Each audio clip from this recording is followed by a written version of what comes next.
Hey everybody, welcome to Kiff News. If you are watching this, wow, you're gonna follow me on a little rabbit hole. And I started off here. This was a headline on Daily Mail. It was one of the smaller headlines.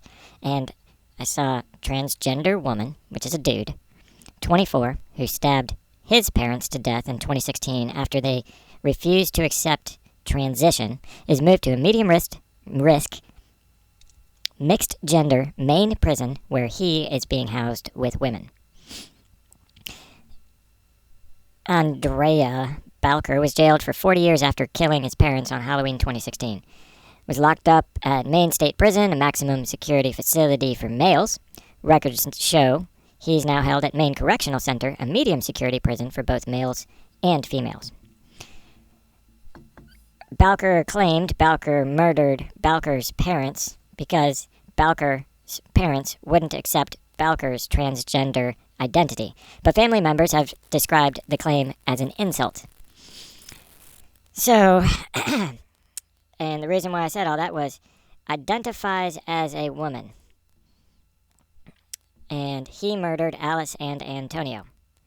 Was originally named Andrew. Okay, so there's Andrew.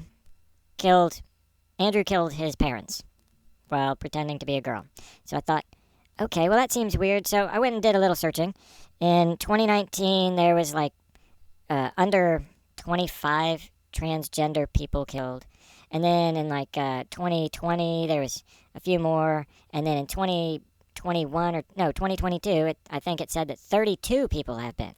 But I keep hearing reports about 70% of liberal arts schools have alphabet students. So the number of trans people would go up. You would think the murder rate would go up too, obviously. There's representation in the murder rates. So I thought, well, this seems weird that there's a story about a trans person killing obvious straight parents because they had this child and probably sent them off to school. So how many other trans people are going out and killing people?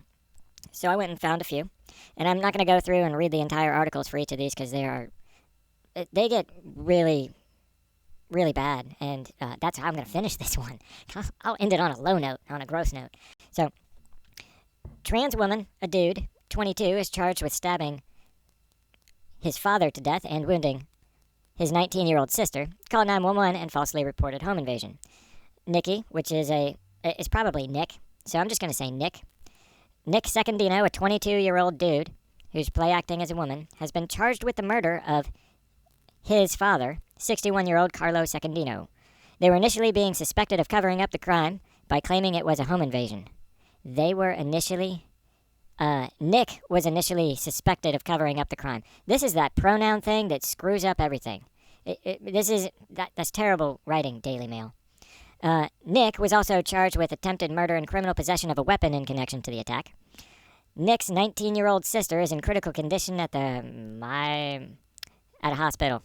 Nick was suspected of fabricating the story of the break-in to conceal his own alleged involvement in the crime. So, yeah, okay. And we'll move on. A gentle human. Politicians, activists demand clemency for transgender murderer. The real tragedy here is somebody lied to this dude and said that was a good... Oh, it's Cori Bush. Okay, it all makes sense. The death penalty is cruel, barbaric, and inhumane. This look is disgusting. Yeah, I'm not going to read any of that. So that's Scott and Scott. Oh, well, I can go to this one now, too. Man who slaughtered family over gender dysphoria, now marked as female in Maine prison system. That's that, oh wait, I think that's that guy. Yeah, that's that guy. Okay, so, next, we have a trans-identified male charged in murder of Colorado Springs mother.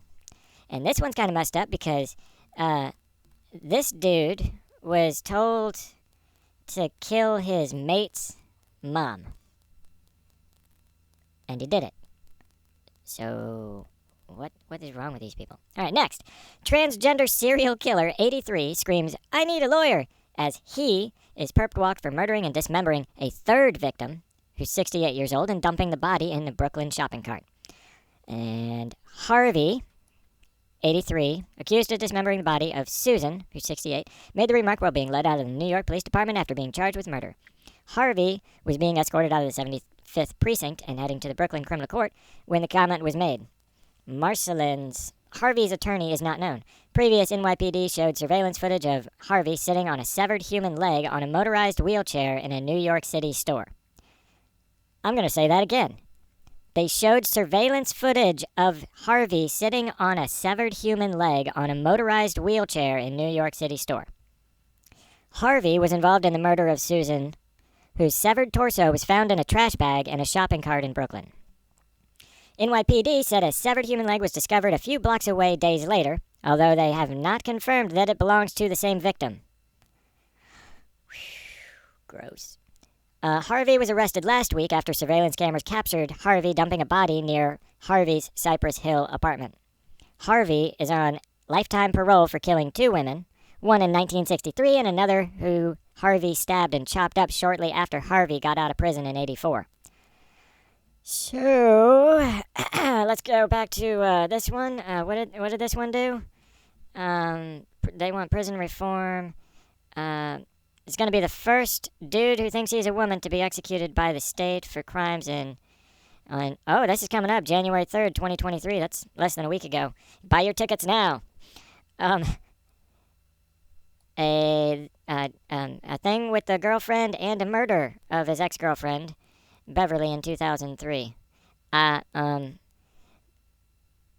Burglarized the home, told arresting officers he was trying to reclaim possessions he left behind at the home while living with her, and was arraigned in November, had filed protective order just 2 days before the dude murdered her. While the protective order was in effect, he drove over to the workplace and waited for her in the parking lot of the office building, ambushed her as she walked towards her truck, pulled her to the ground, and assaulted her. After violating her, he stabbed her to death and shoved her corpse in his hatchback. Drove the body to a nearby river, disposed of it in the underbrush. Okay, that's enough of that one. Let's get back to where we Brooklyn shopping cart, yeah. Okay, next. Trans child molester 26, who sexually assaulted girl 10, is now charged with a 2019 murder and robbery. And this one seems very similar to another one. Hannah Tubbs, also known as James, pled guilty in 2020 to sexual assault of a minor. James was only handed a 2-year sentence to be served in juvenile detention. But James has now been arrested and charged with a murder and robbery in 2019. The body of Michael Clark, 22, washed up in a California river in August of 2019. Tubbs has a lengthy rap sheet encompassing several crimes, including sexual assault, robbery, and assault with a weapon. So it's a dude who thinks he's a woman and molested a 10-year-old girl in a restaurant bathroom in 2014. Okay, next. This one is from the Women's Liberation Front. Not the Women's Front of Liberation. Like, I was trying to do a Monty Python, like the Judean People's Front and the People's Front of Judea, but I just couldn't do it quick enough, and I apologize. So, Wolf is the Women's Liberation Front, and they let me to read another story. The left likes Cynthia China Blast more than feminists. I don't know who Cynthia China Blast is, and I know this isn't the normal way you spell Cynthia either. So, what's all this about? I am isolated in a cell 23 to 24 hours a day. An interview with trans inmate Cynthia China Blast. And let's get her. I mean, we can read this too, I guess. Cynthia China Blast is a Latin trans woman, or a dude, who, according to family, has been in involuntary protective custody, a glorified form of solitary confinement, for almost 20 years. When we spoke, the dude was incarcerated at Sullivan Correctional Facility, a men's prison about 2 hours north of New York City. He was in a men's prison because he's a man. Some of us have been around long enough to remember when all radical feminists, even ones who really disliked each other, were horrified by articles like this one. I'll get to it. Where a male gang member who raped and murdered a little black girl was invited by a women's publication to publicly comment by name on the feminism of a woman who'd pointed out the crimes he'd committed before he changed his name, formerly Luis Morales. If women want to know what gender activists think of them, read this article, which was written before Wolf Incorporated. Cynthia China Blast was one of the men convicted for the rape and murder of Ebony Nicole Williams, 13. And when they had killed her, they put her body in a diaper box under a bridge, then set it on fire. Well, if that's not enough to get you interested in the article, well, I already have it pulled up, and I got to the part of the article where the first half of the article is how this person who's writing this article is so, we got to do something about prison reform, and this person's not so bad, and I've been following this story from the start. So, this is from Jezebel.com. And this is the Luis Morales telling his side of the story. I grew up in the South Bronx. My mother was on welfare, and her boyfriend was a dope fiend. I was only 11 years old. In order to escape the daily beatings, I found solace living in the streets. If I was hungry, I could easily sell myself to eat. The streets were my life. The drug dealers in my neighborhood gave me drugs to sell. Before you know it, I'm 13 years old, and I have money. In March of 1991, a fire is set in a house at 1074 Fox Street. A week later, I'm charged with 12 counts of second-degree murder, arson, and reckless endangerment. I'm 16 years old, headed to Rikers Island. The way I move, the way I act, it's obvious to the prison system that they have someone who appears to be homosexual. They house me in C-74, the adolescent unit, with homosexuals. These girls are more like me. They act like me. This jail becomes my foster home. These inmates become my sisters. The older boys who rape us become our husbands. I endure this for over 2 years before a jury in March of 1993 finds me not guilty of killing 6 people. That would be half of the 12. There was 12 counts of second-degree murder, arson, and reckless endangerment. So I guess 6 people are 12 counts, so he was held for arson and reckless endangerment, I guess. I don't this all seems kind of weird. That's not really the point. But now here's the bigger problem. There's a bigger problem. The guys who were sleeping with me were gang members. I now have 2 options. Option 1, I'm dead, they will kill me. Option 2, join them. In doing so, I can continue to secretly live 2 lives. During the day, I'm a Latin king. I can even use the name Teardrop. During the night, I can be Queen Nature. Why? Because the supreme crown leader of the entire NYC chapter of the gang is my boyfriend, and he will protect me. I'm home now. I'm 18 years old. About 4.5 months later, my boyfriend beeps me. I call, and I'm ordered to report to 971 Westchester Avenue. I know that apartment. A Latin queen lives there. When I get to the apartment, 4A, there's blood everywhere. I help clean up a crime scene, and I help get rid of a box. What and or who is inside, I don't know.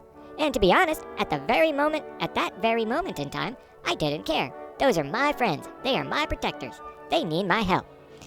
I go out to Jersey City. I'm living in the Skyway Motel. When the news comes on, I'm wanted for the murder and burning of a body. My mother beeps me. I tell her, Mom, I'm innocent. She tells me to turn myself in. I tell her, only with you. She takes me to the 41st Precinct. I'm charged with killing an unknown woman. August 28th, 1993 becomes the first day of my new nightmare. September 1993, the body is identified as 13-year-old Ebony Williams, a runaway who disappeared from Coney Island, New York. In the end, the same woman who admitted dumping and burning this girl's body claims, Teardrop told me Teardrop did it. Teardrop told me Teardrop raped her, and Teardrop killed her. No forensic evidence, no murder weapon, no fingerprints, no eyewitnesses to the crime, no human connection other than being called to this house, and now 3 years later I'm convicted of killing this kid. This girl I have never even saw alive. I never heard her voice, never seen her eyes shine with life. I am guilty for being a snitch. See, if I snitched, I would be home. In jail, I'm now seen as a threat. I'm a tranny who has been crowned into the Latin King and Queen Nation from 1993 to the present day. I'm isolated in a cell, blah, blah, blah, locked in a status known as involuntary protective custody. And sob story, and yeah, if you want to find it, it's not hard to find it. Just look up this dude's name. Oy, maybe I'll leave a link to that. I'm not leaving a link to that. I don't even want to be associated with that. December 30, 2022. So this is more recent than this one. Because this was updated on December 15th, and this other one is from the 30th. So,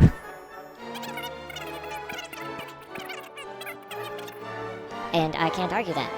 I believe that every single one of these stories, the man who's claiming to be a woman or transitioning to a woman have mental health issues. Yeah. Thanks for following me down this rabbit hole. So, yeah, I'm done.